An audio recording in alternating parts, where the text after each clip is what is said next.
Mister ரெண்டு வாழ்க்கையில ரெண்டாவது விஷயத்தையே பண்ணி ரெண்டாவது இடத்துல இருக்கிறதுனால ரெண்டுன்னு பேர் எடுத்த உங்களுக்கே இவ்வளவு சூழ்நிலை ஏறுதுன்னா மெரிட்ல பாஸ் பண்ணி இன்டர்வியூல செலக்ட் ஆகி நம்பர் 1 கண்ட்ரில நம்பர் 1 கம்பெனில நம்பர் 1 சீட்ல இருக்கிற எனக்கு எவ்வளவு ஏறம்.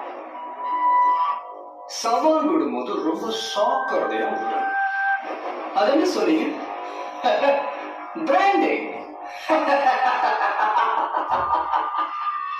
அந்த பிராண்ட் அழிக்கிறதுல தான் நான் ஸ்பெஷலிஸ்ட்.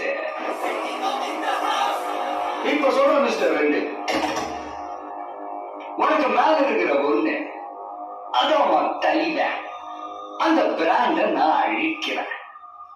மறுபடியும் உன் கட்சி ஜெயிச்சாலும் சரி, உன் தலைவனை நான் ஜெயிக்க விட மாட்டேன்.